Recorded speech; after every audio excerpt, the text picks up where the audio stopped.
القصة نی وجه میشه استبلابی وجه جتو چیر بغل داری کو روچه دیم پا دیما داشتی نظری کت دیدی که اگر امیر ارسلان هنی دست به زحما ببا یک نفر چه سپاه پرنگیان جان به در نبارده، یعنی زنده نمانی، تمام کشی وشی پرزان هرچی زیدتر سوار ببه بهتری. این لشکر تمام تیم مال تیوتیگی هر وقت دست به زحما ببره انشالله که درستن شکسته. امیر ارسلان خوشحال بی تو هما لحظه وجه و جاگه چه پادت کو سوار مرکب بیت، اسب بیت، مرکب وجه اسبا بوشن، اسبا سوار بیت، سواری و بسران رئیسان سرپرستان سپاه لشکر رئیسان سپاه بودان سالاران سرگردان سردارانی گوشت سپارایی بکنه، سپان ردیب بکنه، ندا جنوب ندا بجان تو شیپور بجنه که جنگا شروع کنی. درو همشن سوار بیتن پارتی محلو کتی آسمان وجه سوار بیتن مرکبان سرا شیپور وجه حاضر کتوش شیپور جد تمام لشکر آماده باش. کارزار بیتن نکیبان لشکر سپارایی کتن، تینی غلامان نکیب غلامان باشن، غلامان مطمئنا سپارایی کتن قلب جناه و کمینگاه و جنگ میدان توگاه هنچو چو مثل برجک وڑا نا برجک وڑا سب کام ترکنا چار طرف سب کام میدان توکا چار طرف هنچو برج وڑا سب کام چار دانه برجک جنا وتی واسطن بله میدان توکا درستن کارن کنن تینی سب کام چار دانه برجک جنا که ایدی ماده من کسی حمله مکن چار نفر چار برجک لاتی پر جنڈیانی والے ہیں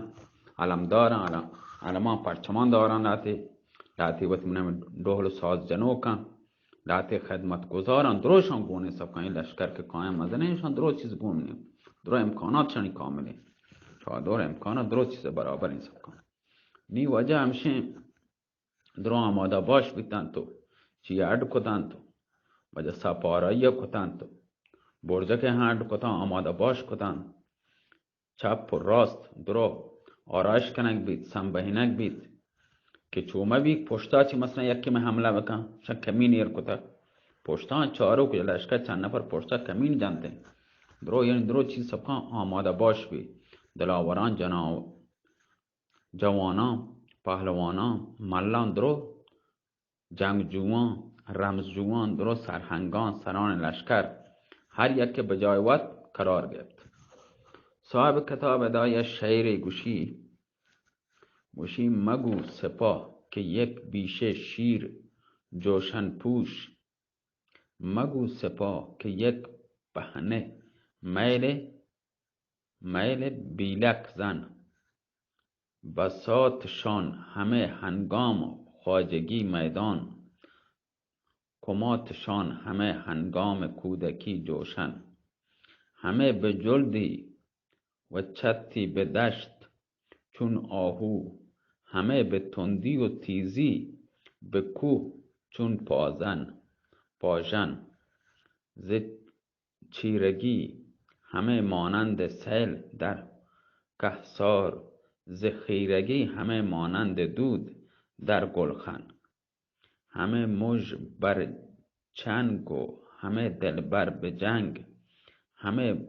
معارک جوی و همه بلا رکزن، به چشمشان خم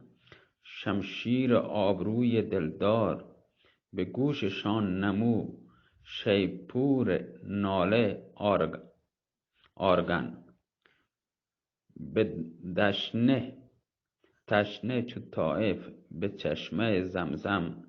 به فتنه چو خسرو به شاهد ارمن. بالاخره این شعر اگر یکی معنی الوٹه معنی کمو که کت کنو باز نه بله کمو باز شی مگوش سپاه یعنی لشکر که یک مثل یک گله مثلا یک رمگ شیر که آهانی گود سب که همه اسپر نه جوشن هما لباس گوشن که آهنی گوری کنن جوشن پوش یعنی لباس آهن پوش تا مثلا آهنی گود نه و مگوش گوشی سپاه لشکر یک پهناوری میل بلکزن زنه بساطشان همه هنگام خواجگی میدان گوشی بساط آنی وسائل همراه تمام چیز آماده باشه و چو واجانی پیما با میدان جنگجوانی پیما تمام آماده تن چو مثل جنگ واسطن چو فقط ویل کنه شیر چو جنگ چو آماده باش بید تیار بید هر یکی به جلدی و چابکی و تیزی چو مثل آهو پیما آماد یعنی جمع بیتن درست هپان سر وشتاتن تمام به تندی و تیزی به کوه سر چو مثل پاژن پیما کوه سر چو سرکپی می بوزه کویی ها نه پاچین کویی چه چالاکی چه چیرگی چالاکی ماننده بشی توپان در کوه سار توکا چو آماده باش بتگن چو خیرگی همه مانند دود در گلخن چه ترندی و ماننده بشی هنچو یه دید که چطور چسبی هنچو یه برگ آماده باش بتگن دوری آمادگی مثلا چیه دیگه و درا گوشی وجه دستا آماده باش بیتن سپان سرا شیپور ناله هم چست بید که دشنه هر یک چو مثلا مردم چطور تونیک بیتن پا آب واسطه هنچو تونیک تنی شده گیتن پا جنگ واسطه این پا ورگ واسطه خواهده این لورته سب کن کلن پرنگیان سب کن بارن سب کن زانه بچو پتنه پیم چو خسرو شاهد گوشید همه هنچین سپاهی سپ و جدال کتال بوشی آرایش کس هم بهینته آواز دهل جنگ سپاه ملک ارسلان به آسمان رسید سام خانه وقتی که آواز دهل جنگ اشکت گوشتی چی گوشتی؟ گوشتی در حقیقت که ای بچک گنوکی سر برابر نه هنی انگا وقتی خستگی راحت کا دم بورتا انگا دمی چو جانا در نکتا چه راه رستا لوٹی تن که جنگ بکن خستگی وقتی راه چایی بدنا چه انگا ڈانا نرابتا که لوٹی جنگ بکن تن ڈھول جنگے جتگی شو واقعا یہ گنو کے سر برابر ہے چه سپاه سامخانه هم وجه جواب دولا باید بدن چه سپاه سامخانه هم جواب دوله دات کارزا با سپره گوشی وجه همه بالاخره دول آواز چسبی نکیبان سپارایی کو سامخانه گان لباس رزم وجه گرا کتن جوشن با مرکبان و سوار بیتن و وجه قبلگاه یعنی وسط لشکره یه جای ارده کنه علم یعنی صاحبان اینا چتروری چه کننده که یعنی عمر رئیس یا پادشاه سر لشکر هسته این صاحبان چیره هم چتران چیره وشتنده علم همشیه وشن تمام و صفه بستم باید تربتل عینیه تو کنچو چما بند کنه پچ کنه انچو یکن دمانه آماده باش بیدم چند نفر بالاخره آماده باش بیدم به میدان اتکن به میدان اتکن که معرکه سبکن میدان گرم ببی که امیر ارسلان نامدار با مرکب باد رفتارین وتی و یک چابکی آشنایی کد چو گوات پیما وشی پیت کوکن گوات پیما هنچو چسبی وشیشی اسب و یعنی چو آی مزاج وشی چو آس پیما طبعی آی طبیعت هنچو حیجتی هنچه مرکبی یا وشی مشکین دوم آهو روش آهن سم سر پرش برچیده ناف و کم خورش موزن کد و شیرین ادا صحرا برو هامون نورد دریا شگاف و کوه گرد آهن سم زیگم نبرد کوچک سر و باریک پا هست آن سمن تیز رو هنگام جستن گاه دو چون پوز آهو در جلو یا آهو پوز از کفا همه هنچه وشی مرکبی اسبی امیر ارسلان چو پتکک پیما جولان کنان بی چون موج پیما چسبان بی دن رسد به دو میدان هنچین وقتی من نموشی یا دوری میدان جتی که هنچین نبردی بجای آرد که احسنت شاباشی چه دل دوست و دشمن چست بید و نیزه اوشی وقتی جت به دل زمین پا دیوشی راست کو چه حلقه رکاب اوش دانا آرد برگردن وقتی مرکب اوشی و تر چو واپینتی که زل پای کاکل اوشی چو خرمان چو مشک با اطراف پای کوپگانگا پریشان ردکگتن کلاه هم وطی به یک طرف گوشه سرای ایری کتگا نره جد تواری کل چی حالی کتی نره جد گوشتی خوش ببه یکی چه مردان بیتن تا سر و پای بگردیم به هم دیگه یکی چه امیران پرنگی در برابر سامخان تعظیم کو احترام کو سر را با امیر ارسلانی گفت که شاهزاده عالی مقدار فرصت نداتیوشی شاهزاده که آیی فرصتی ندا برک زهم که در کنه زهم گروک وانا زهم گروک ورگا لگه چه پوشا وشی چه ظلمت گلافا چه کشتی پوشا چه هنچین وشی زهمی پسرا آی جتی که دن جگرا دن پادا وشی وات اسپا مرد دو ٹکر بی 4 ٹکر دو وات بی 2 اسب و پدا دیگه که طلبی کو دیگه امیر به میدان آد به زیر بغل آی جتی آهن چوها که هیکل وار و سر و دستی به یک طرف کپت هل کسا با فاصله نیم ساعت 10 نفر چه دلیران مزن پهلوانان ناماورین با خاک گونه خلاک کتن صدای چسکو ارسلان امیر ارسلان ای سامخان پرنگی پرچه وقت پا میدان نیای مگر شیر نره تو نه بگذار چشانی بیشه شیران که آگوشته با خونه در این گر شیر نری بگذر از این بیشه شیران که آگوشته بخونند در این سو که شیران بسم الله خوش باشد که دیگر طاقت بشی به سامخان بشی بسم الله خوش ببه که دیگر طاقت به سامخان نماند های وشی بر تکاور هامون نورد وشی وطجتی چو مادیان مرکب موزون حرکات تو که هست تندرو چون نگه بادی پیما چو صحاب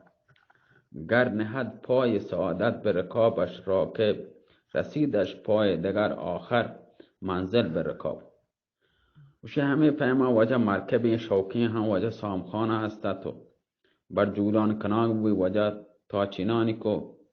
نبرده بجای آرد سر رای به امیر ارسلان نامدار گپ چم آیا با آفتاب جمال 18 ساله بچکیا کپ که تا 9 آسمان سایگی به زمین دور داتگا ماتا وشی آ دهره آ وقتا چوشی مردین چوک به دنیا نیارتگا چه مردین چوک آی مٹ نیست که عرصه وجودا کسا نیارتگا چه شجاعت چه رنگ چه خوشگلی هیچ چیز مثلا کمی بیشی و امیر ارسلان توکان نیست ترکیب انگار بچی تو رستم زال پیما با خانه با زین سرا مرکب نشتگا پشت سامخانه چه گندگا امیر ارسلانگا صورت وشی لرزد ناری چسکوی ناری جتی چیخ کشتی شی ای چوک ساده ترا چه حد آکه 10 سالا را منیگا و میدان بکشه ارسلان ورس حرام زاده بیا که ترا هم تی 10 سالاران که را دیم دو تی منتظرن جهنم برو آگدو منتظرن تیگا سامخان گوشت ای بچک منا حیف کہتیم بازگون کہتیم پتو که چا زام چیرا منیگا کشک بوه بیا منی رکاب منی همده رکاب که پاد ایرکنا پاد جاگه اوشنه پاد جاگه رکابا منیگا بچوک و منی ساکی گریا بکن منی ساکی گریا منا شرابی چیزی بیار بده همه چیزا تو شره منی ساکی گریا بکن مدرسه منا اختیار بکن تا که چتی کشگا من بغزم یعنی ماب بکنم ترا همه که امیر ارسلان یه خبرش کتا انگار که 9 گنبد نیلگونه گوشی اسپر مینا فام گوشی گوت کنته با سر امیر ارسلان جدنده صورت آیه گوشی چون مثل لال پیما یعنی یاکوت پیما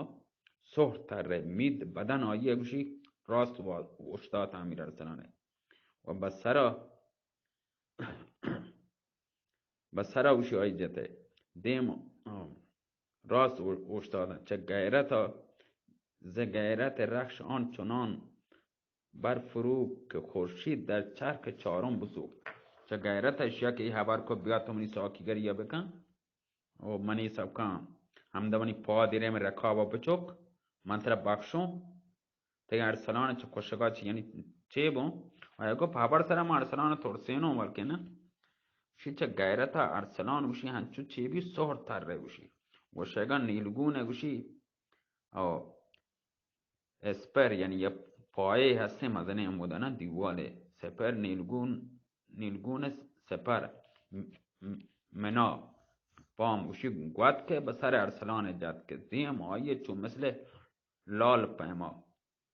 یعنی یاکوت پیما یعنی سخت تره مید درستین بدنه آیه وشتان تو سیچن پیما چه غیرت آیه رخش آیه هنچو ترند که چو روز گوشی ما آسمان چهارم آسود چشکیه سب کن چه کنگا چه ارسلانه گوشتی بس کن حرام زادک تی سرتی بدن آزانو زیاده ای کنگه تو کئی کچھ که ماتا انگه تک مادر به خطاتی ماتا که چوشین مزنی حبر تی دپا چه کشه سامخان از زهم آبدارین کشد و گوشتی بگر چه دست من که تی ماتا باتی پرسا بنندینو امیر ارسلان اوشی اسپر و تی سرا ایرکو که ای زهم بیایتین دامونا کشه بسری کشه که سامخانه برک تیگ چه گلافا پوشا چه کشت دنا و که بسر میدان های کنانا رسه دست زم که چستی کتگا بجنگا ملک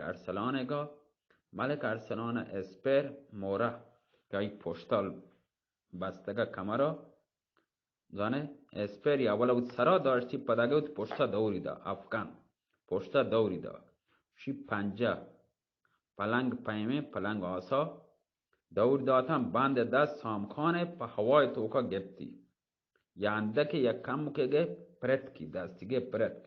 پنچه لنکوک سامخانه چو 5 دانه خیار 5 دانه ونگه پیما راستی کتانی پروشتانتی لنکوکی چو خیار پیما گه پروشتانتی تیگ همه تیگ که به دسته سامخانه وطی تیگ بزور چه دسته آیگا سامخانه گا دنه آردی ما سامخانه تیگ زم چه دسته چی پچگه همای زم پا همای سری پدا جا با پر کوشی هنچو جتی وقت دوین لشکر وقت با خبر بیتن که برک تیگ چه بدنا اسپیگا آدما جستنی کتو درد مرد وطی اسپا 4 ٹوکر بی سامخان 2 ٹوکر سامخان بی 2 ٹوکر اسپی بی همه که لشکر پرنگا سردار وطی کشگا دید چه جاگه درد کن امیر ارسلان سرا یک تنه حمله کو به قلب لشکر پرنگیان جته خواجه نومانا هم حکم دا لشکر که نصرت اثر چه جاگه وش درد ای لشکر هم درد من میدان رد کن ارسلان هم به هر طرف به هر نیمگاه رو کو چه کشته و پشته ساختو و دن وطاره با علمدار رسین تی علمدار همه وجه پرچمی داشت جندی و با علمدار رسین تی 4 پاره کو هر نگاه علمداری هم جد فرنگیان چون که علم وتی سرنگونده همیشه پرچم داتا دیتے میں پرچم بردنه اینا وڑا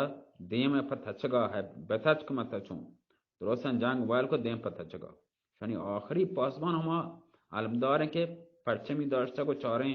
برجکن چار طرفا جتگن چاریں برجکن جتا پرچم والی ہم جت نی آن وتی یعنی وتی من جنگ میدان وائل کو میدان زورتن پر رومیان کہ رومی یعنی آپ 20,000 لشکر کا آماده کردن چه اردو رومیان لورته که ما برین او دا پناه بزین رومی ما را پناه بدن به طرف اردو یعنی جان لشکر رومیان به حرکت درد کن امیران رومی همه که اشکت که سامهان کشک بیته پرنگیان به تچه گیا تچه گیا سوار بیتن دست به زحمه برد به قلب پرنگیان جته راه گریز پرنگیان با آهام بست چه پشت سر امیر ارسلان و سپاه مصر چه دیما امیران و سپاه یعنی رومه تیگ کش زحمه کش که لشکر پرنگ چه 30,000 پرنگی کسی جان سالمشی به در نبرد تمام به قتل رسیده مگر یک نفری که به طرف کلاد سیم پرنگ تک یک نفری فقط بچه چه 30,000 تو کچی واجن شما شیا گوش داری باز بی من سرجال وانتا همرچی این نزدیک 21 کنیمی سلامت باقی الله شما را سلامت کن الله مهر دن شما سرگرم بی پدا گوڑا من دیگه اکی هم اوتی گوٹان گرم کنم دیگه اکی پدا شما جانو سلامت باقی الله مهر الله پدا سرگرم چو واب مکپی موشینه سلامت باقی